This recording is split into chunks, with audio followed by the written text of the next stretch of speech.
Hello students, brilliant study points में आपका स्वागत है। और इस वीडियो में आप 11th फिजिक्स से न्यूटन्स के सेकंड्स लॉ यानी कि न्यूटन के बल विषयक द्वितीय नियम का हम लोग विश्लेषण करेंगे। वो क्या है, कैसे उसके फॉर्मूलेज डिराइव होंगे और उससे रिलेटेड एक एग्जांपल्स लेकर भी हम समझेंगे, यानी कि न्यूटन्स के द्वितीय नियम का थ्योरी और एग्जांपल्स इस वीडियोज़ में आपको मिलेंगे। तो चलिए आपका फिर से एक बार स्वागत करते हुए और आग्रह करते हुए कि आप चैनल्स को सब्सक्राइब करें और चैनल को सब्सक्राइब करके दोस्तों से भी सब्सक्राइब करवाएं, कमेंट शेयर लाइक तो करते रहें।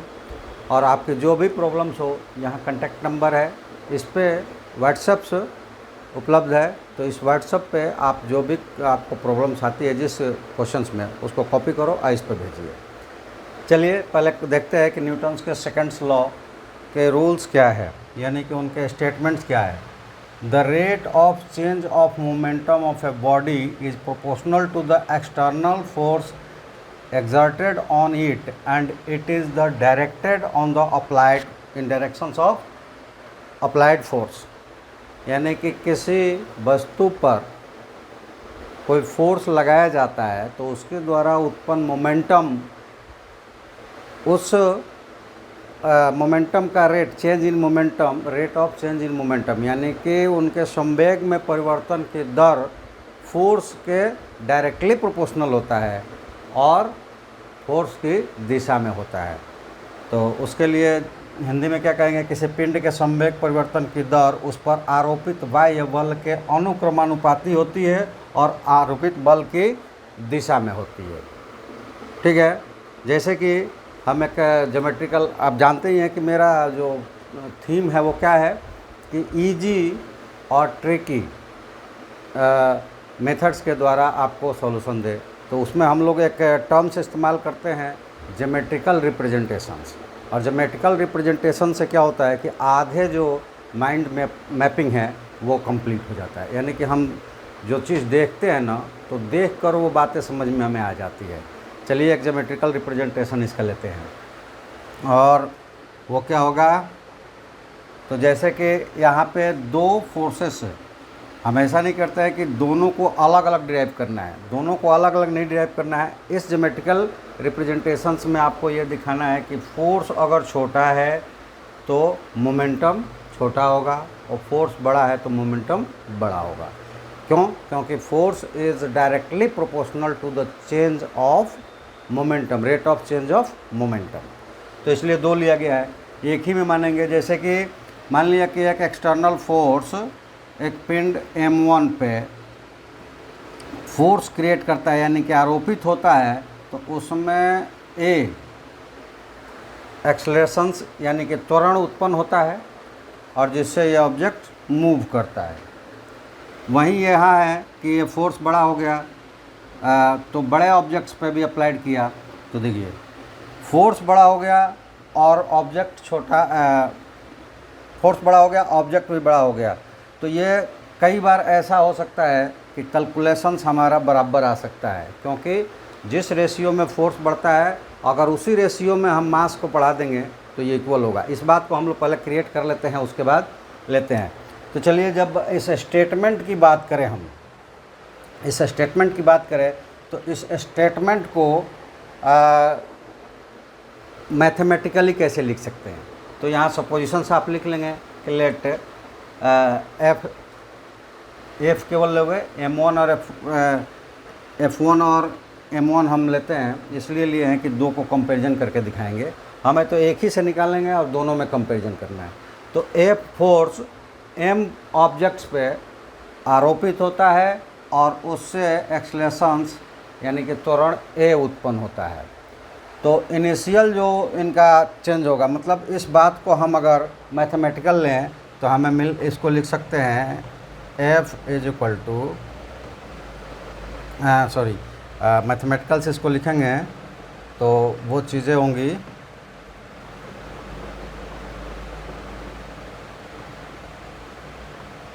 F directly proportional rate of change of P। ठीक है। एफ जो होगा वो डायरेक्टली प्रोपोर्शनल्स होगा, sorry rate of change of P है, तो ये होगा चेंज ऑफ टाइम भी रहेगा इसमें, ठीक है। तो यहाँ पे आप ये देख रहे हैं कि इस स्टेटमेंट को हम अगर मैथमेटिकली लिखें तो ये हो जाएगा force is directly proportional to rate of change of momentum. अब यहाँ पे एक चीज़ और ले लेते हैं कि अगर इसको हम चेंज करते हैं इक्वलिटी साइन में, तो ये हो जाएगा कि rate of change of momentum, ठीक है, ये हो जाएगा इक्वेशंस। अब यहाँ पे हमें क्या करना है कि यहाँ पे डायरेक्शंस होगा, क्योंकि ये कहता है कि वो बल की दिशा में भी डायरेक्टेड होगी।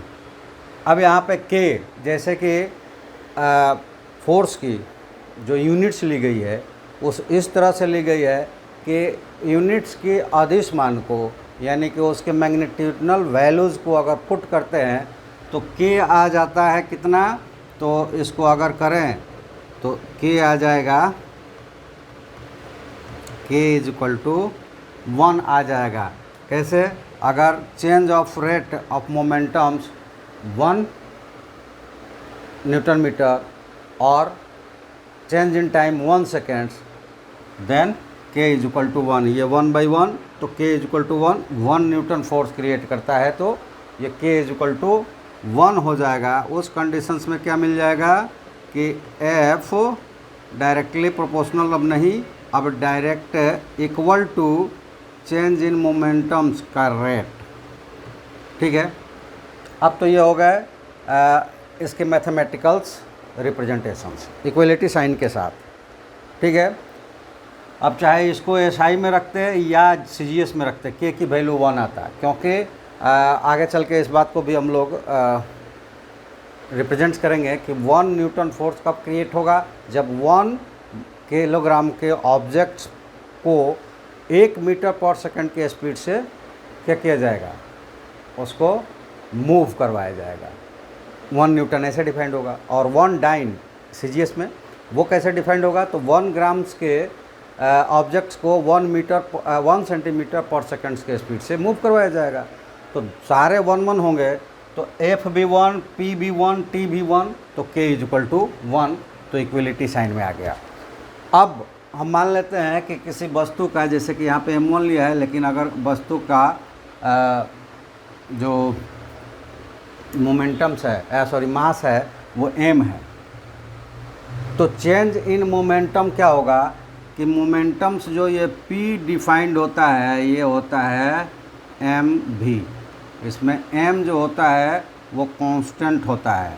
कांस्टेंट का मतलब कि वो नियत होता है, ठीक है।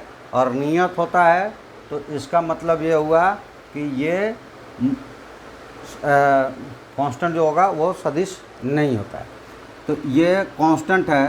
तो यहाँ पे हमें मिल जाएगा कि P is equal to mv। तो इसमें अगर सब्स्टिट्यूट करते हैं तो चेंज इन मोमेंटम्स को भी mv ले लेते हैं, क्योंकि अगर ये लेंगे तो m1 v1 minus m2 v2 minus m1 v1 is equal to change in p। और इसको अगर हम सिंगल भाषा में लिखें तो वो mv हो जाएगा। तो यहाँ अगर हम सब्स्टिट्यूट करते हैं तो f इज इक्वल टू हो जाता है m, और ये अब हो जाएगा dv/dt। अब dv/dt क्यों? क्योंकि m यहाँ पे कांस्टेंट है, m इज कांस्टेंट, ठीक है। m किसी भी वस्तु का कहीं पे भी ले जाओगे, यानी मास उसका हमेशा नियत होता है, तो कांस्टेंट है। तो अब हमें मिल गया f is equal to m dv/dt। और इक्वेशन ऑफ मोशन में जो आपने पढ़ा है, मेरे वीडियो से पढ़ा हो पीछे या फिर आप कहीं से भी पढ़ा होगा, जैसे कि मान लो बहुत सारे जो व्यूवर्स हैं हमारे, ये नए हर वीडियो पे मुझे कुछ नए व्यूवर्स मिलते हैं, जैसे कि एनालिटिक्स बताता है। तो उस हिसाब से आप अगर मेरे वीडियो से भी नहीं तो भी आप अगर ये न्यूटन्स यानी कि लॉ ऑफ मोशंस पढ़ रहे हैं तो state motion in straight line में इक्वेशन ऑफ मोशन पढ़ लिया होगा। उसमें हम लोगों ने एक्सेलरेशंस को कैसे डिफाइन किया था, तो accelerations is defined as the rate of change in velocity, that means A is equal to D V by D T. तो यहाँ पे लिख देंगे but D V by D T is equal to A, तो इसको substitute करेंगे तो ये मिल जाएगा F is equal to M A. ठीक है, तो ये फार्मूला हुआ, ये फार्मूला डिराइव हो गया। यानी कि इनके स्टेटमेंट्स को आप अगर क्या करते हो, मैथमेटिकली रिप्रेजेंट्स करते हैं तो हमें पहले मिलेगा एफ इज इक्वल टू के change of momentum divided by change in time. और उसमें किसी भी यूनिट्स में, चाहे एसआई में चाहे सीजीएस में, उनके सारे ऑब्जेक्टिव्स के क्या बोलेंगे अदिश वैल्यू यानी कि मैग्नीट्यूडनल वैल्यूज़ को पुट करेंगे तो के इक्वल टू 1 आ जाएगा। तो हमें मिल जाएगा force equal to change of rate of change of momentum. लेकिन मोमेंटम्स क्या होता है, product of massive times of velocities of a bodies, यानी कि product of mass and velocity of body. तो उसको अब रिप्रेजेंट चेंज करेंगे तो यहाँ पे मिल जाएगा हमें F M D V by D T, और D V by D T होता है तो F is equal to M A मिल जाएगा हमें, जो कि ये हमारा फार्मूला होगा। अब ये दो ऑब्जेक्ट बताने का मतलब ये था कि अगर फोर्स, जैसे मान लें कि ऑब्जेक्ट ये कांस्टेंट कर दिया और force 1 is less than force 2, और यहाँ पे ले लें कि m1 is equal to m2, तो मोमेंटम जो होगा, force change in momentum less than change in momentum p2। ठीक है, अगर मास भी बड़ा हुआ ये कांस्टेंट कर लिए तो भी इसी कंडीशन रहेगा। लेकिन सेम रेशियो में ये चेंज होंगे F1 और F2, उसी रेशियो में चेंज होगा M2 M1। ऑपोजिट डायरेक्शन क्यों देखा गया है कि अगर फोर्स छोटा है और ये मास बड़ा हो जाए और उधर फोर्स बड़ा और मास छोटा हो जाए, दोनों एक ही रेशियो में चेंज हो, तब उसमें वेलोसिटीज़ कहें ये भी क्या होगा कि change in P1 is equal to change in P2। Same ratio में अगर घटे और बढ़े तो ये बराबर हो जाएंगे। इसलिए दो दिखाया गया है कि अगर ये छोटा मास है, छोटा फोर्स है, तो छोटा मोमेंटम्स क्रिएट होगा, मूवमेंट छोटी होगी मतलब स्पीड छोटा होगा, और बड़ा है तो फिर भी स्पीड हो सकता है कि सेम हो जाए, क्योंकि दोनों सेम रेशियो में बड़े हों। तो अगर अलग अलग है तो ये चेंजेज होंगे, जिधर बड़ा होगा उधर ले लेंगे।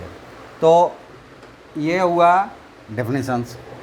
अब इसमें आगे बढ़ते हैं और ये देखते हैं कि हम लोग 11th क्लास की कर रहे हैं। ये 11th क्लास में कर रहे हैं तो हमें 3D में भी देखना पड़ेगा, 3D। और 3D में क्या होता है, 3 डायरेक्शनल फोर्स होते हैं। एक फोर्स लगाया गया तो उसमें तीनों डायरेक्शंस में फोर्स लगेगा और उसकी मूवमेंट्स हो सकती है तीनों डायरेक्शंस में। तो चलिए उसको देखते हैं। अब यहाँ पे देखते ये है कि जब फोर्स लगा और वो 3D में लगा तो इस पे फोर्स लगेगा, एक्सेलरेशंस भी वो तीनों डायरेक्शंस में होगा। तो एक्स डायरेक्शंस को XI, वाई डायरेक्शन को Z और जे और जेड डायरेक्शंस को के यूनिट वेक्टर से रिप्रेजेंट्स करते हैं। यानी कि एक यूनिट्स I से रिप्रेजेंट्स हो जाता है X एक्सिस, एक यूनिट J से रिप्रेजेंट्स हो जाता है Y यूनिट एक्सिस, और एक यूनिट K से रिप्रेजेंट्स हो जाता है Z एक्सिस। और उन तीनों में फोर्स को जैसे लेते हैं कि F द्वारा पिंड्स पर जो लगाए गए फोर्स दोनों में से किसी पे भी, तो उत्पन्न त्वरण के x, y और z दिशाओं में घटकों की परिमाण जो होगा, यानी कि components of the A produced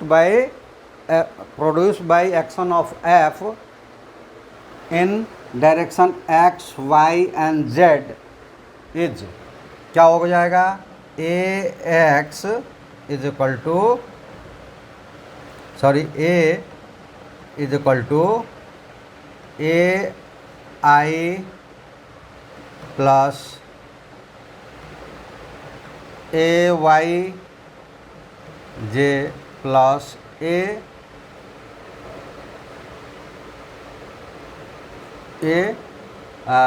Z k, ये हो जाएंगे। और इनके अगर परिमाण की बात करें, मतलब रिजल्टेंट एक्सेलेरेशंस की बात करें, तो वो हो जाएगा is equal to under root x square plus under root a y square plus a z square. ये इनके मैग्नीट्यूड हो जाएंगे। ठीक है, अब इस पर अगर देखें कि यदि ये की बात करें, मतलब जो फोर्स लगा है वो तीनों डायरेक्शन में क्या हो जाएगा, तो फोर्स इज इक्वल टू क्या होता है, एम ए एक्स, यानी कि फोर्सेस जो इनके एक्स और वाई जेड में जो फोर्सेस होंगे एफ एक्स, एफ वाई और एफ जेड। तो यहाँ पे एफ इज इक्वल टू क्या हो जाएगा, तो एफ इज इक्वल टू हो जाएगा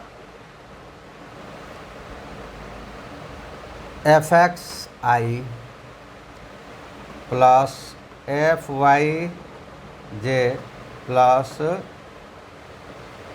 एफ जेड के। अगर इसको इक्वेशन 1 माने और इसको इक्वेशन 2 माने, क्योंकि इसका भी अगर मैग्नीट्यूड लेंगे तो वही होगा, मैग्नीट्यूड हो जाएगा F is equal to under root F x square plus F y square plus F z square. और इन दोनों को अगर हम कंपेयर करें तो ये देखिए, ये क्या हो जाएगा, F X is equal to M constant रहेगा, F X is equal to M A X, F Y is equal to M A Y. तो हमें मिल जाएगा F X is equal to M X F, अगर ये कहें कि from 1 and 2, F Y is equal to M A Y और F Z is equal to M A Z. ये तीन कंपोनेंट्स मिलेंगे। ठीक है, और इनकी मैग्नीट्यूड बता ही दिया कैसे निकलेंगे। अब आते हैं इनके किस पे, निरपेक्ष एब्सोल्यूट क्या कहेंगे उसको, मात्रक यानी कि यूनिट्स। तो चले, बल के निरपेक्ष मात्रक जब एसआई में लेंगे, SI unit systems of units में लेंगे, तो 1 न्यूटन इज इक्वल टू, इसको चाहे तो हिंदी में लिख दें, 1 newton is equal to 1 kg into 1 metre पर सेकेंड स्क्वायर। यानी कि यहाँ ले ले 1 newton is equal to 1 kilogram into 1 metre पर सेकेंड स्क्वायर।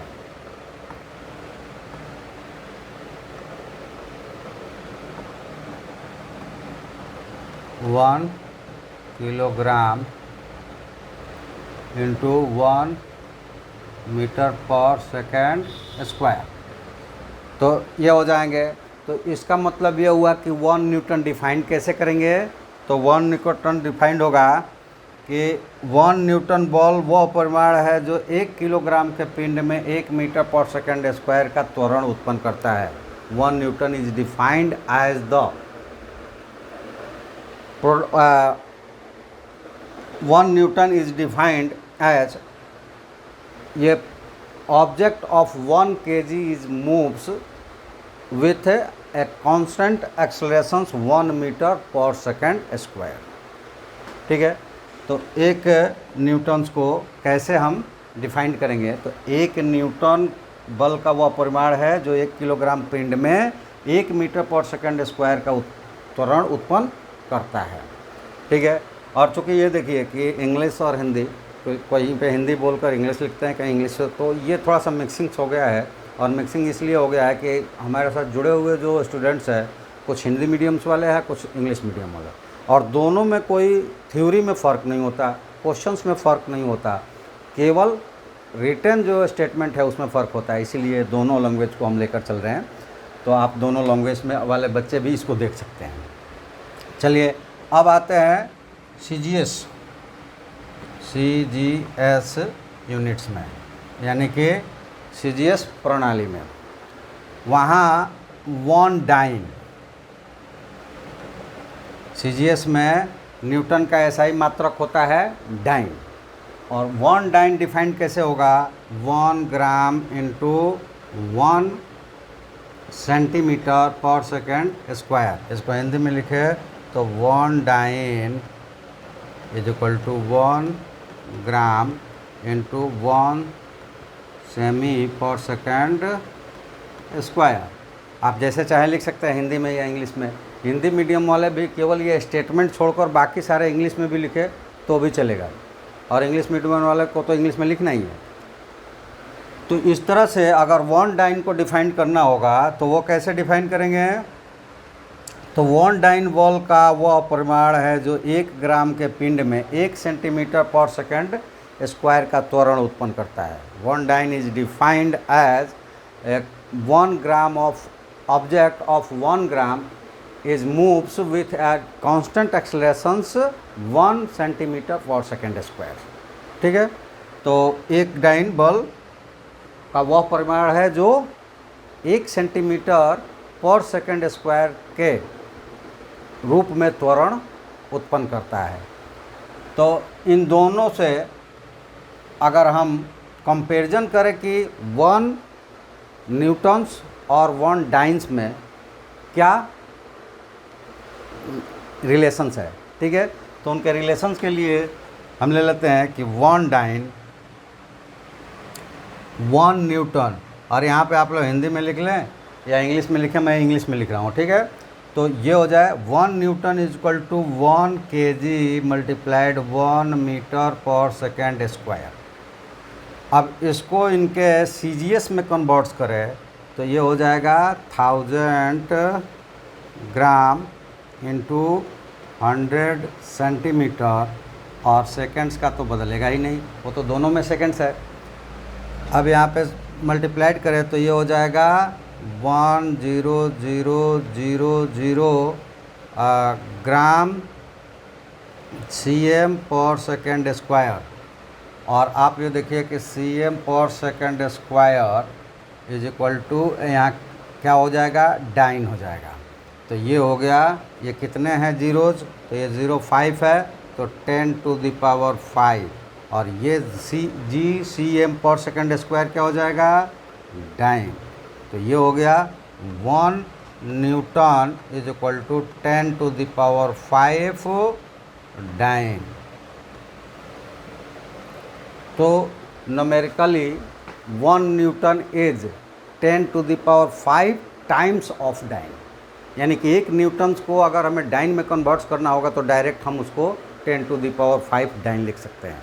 या डाइन्स की बात करें तो dyne is 1 by 10 to the power 5 times less than the newtons, यानी कि 1 डाइन्स को अगर हमें न्यूटन्स में कन्वर्ट्स करना होगा तो उसको डायरेक्ट लिख देंगे 1 by 10 to the power 5 newton. ठीक है, तो ये कन्वर्सन्स है, और पीछे आपने देखा उनके तीनों डायरेक्शंस में फार्मूलेज और general formula F is equal to m है। चलिए इस पे एक लेते हैं हम एग्जाम्पल और उसमें समझते हैं। तो एक एग्जाम्पल लिया कि एक cricket ball of mass 150 grams is 12 metre पर सेकेंड्स, यानी कि एक क्रिकेट बॉल मूव्स लिखना चाहिए, इज मूविंग यहाँ पे छूट गया है। चलिए मूविंग लिख सकते हैं। उसका इनिशियल वेलोसिटी जो है, इनिशियल वेलोसिटी है 12 मीटर पर second. It moves eight A speed of 20 kilometre पर सेकेंड। ये थोड़ा सा प्रॉब्लम्स क्रिएट कर गया है, ये चीज़ नहीं है। A cricket ball of mass gram is moves 20 kilometre. देखिए ये क्वेश्चंस गलत हो गया है। Direction of velocity of 2 metre 20 metre पर second. The force exerted by the bat on the ball just only 0.1 seconds. Calculate the force applied by the bat on the balls. तो ये kilometre पर seconds नहीं है, ये हो जाएगा।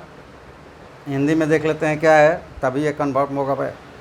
150 ग्राम द्रव्यमान के क्रिकेट की गेंद 12 मीटर पर सेकंड के वेग से गतिमान है। देखिए ये सही है, हिंदी वाला सही है, इंग्लिश थोड़ा सा गलत हो गया है, तो इसको कन्वर्ट कर लेंगे हम लोग। चलिए 150 ग्राम द्रव्यमान की क्रिकेट की गेंद 12 मीटर पर सेकंड के वेग से गतिमान है। बल्ले द्वारा मारने पर यानी कि हिट करने पर बॉलर फेंक रहा है वो 12 मीटर पर सेकंड के स्पीड से, और बल्ले द्वारा जो उसको हिट किया जाता है उसके ठीक विपरीत दिशा में, मतलब जिधर से बॉल आया उधर की दिशा में, तो 20 मीटर पर सेकंड के वेग से लौट जाती है। गेंद पर बल्ले केवल 0.01 सेकेंड समय तक ही लगाता है, तो गेंद पर बल्ले द्वारा आरोपित बल की गणना करें। वहीं इजी मेथड्स के लिए क्या करेंगे, पहले एक ग्राफिक्स ले लेते हैं। और ग्राफिक्स ये है कि एक बॉलर है और वो गेंद जो उसमें फोर्स लगाया, गेंद को मैं थ्रो किया, वो था 12 मीटर पर सेकेंड, और 12 मीटर पर सेकेंड है तो इनिशियल मोमेंटम जो उसका हो जाएगा वो क्या हो जाएगा, initial momentum is equal to M B. तो एम दिया हुआ है, ये बॉल है 150 ग्राम का, इसको हम लिख सकते हैं 0.15 kg, क्योंकि SI यूनिट में कैलकुलेशन अक्सर हम लोग करते हैं।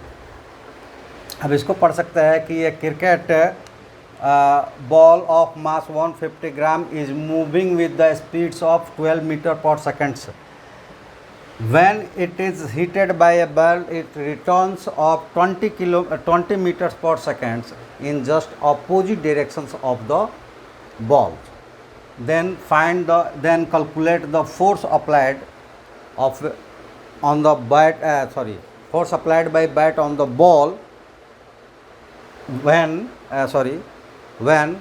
0.1 seconds time expend between ball and bat. तो यहाँ पे इनिशियल मोमेंटम्स यानी कि क्या, प्रारंभिक संवेग, इसको क्या कहते हैं, प्रारंभिक संवेग। ये कितना है, ये है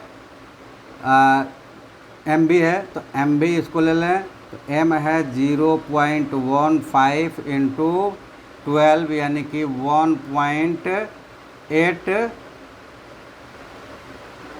क्या हो जाएगा, न्यूटन मीटर। ये हो जाएगा न्यूटन मीटर। अब आते हैं कि वहीं बॉल जब बैट्समैन हिट करता है तो रिटर्न होता है, तो हम एक ही डायरेक्शन को पॉजिटिव ले सकते हैं, दोनों डायरेक्शन पॉजिटिव नहीं होगा, तो ये दूसरी डायरेक्शन हो जाएगी 20 मीटर यानी कि -20 मीटर पर सेकेंड। ठीक है, 20 मीटर पर सेकेंड। तो यहाँ पे जो होगा कि संवेग, अंतिम संवेग यानी कि final momentum is equal to 0.5 into 20, और ये हो जाएगा 3 न्यूटन मीटर। ठीक है, ये 3 न्यूटन मीटर हो गया। तो चेंज इन मोमेंटम क्या होगा, उसको हम लोग कैलकुलेट करते हैं डॉट पी से, तो ये हो जाएगा 1.8 माइनस 3.0 इज इक्वल टू, ये हो जाएगा 4.8 न्यूटन मीटर,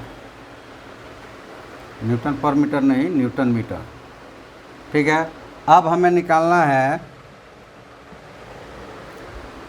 चेंज टाइम जो एक्सपेंड है वो है कितना, 0.01, और हमारा चेंज इन मोमेंटम आया 4.8। तो पीछे जो हम लोग थ्योरी पढ़े उसमें क्या था, फोर्स अप्लाइड निकालना है, तो फोर्स इज इक्वल टू क्या था, change in momentum by time, यानी कि rate of change of momentum.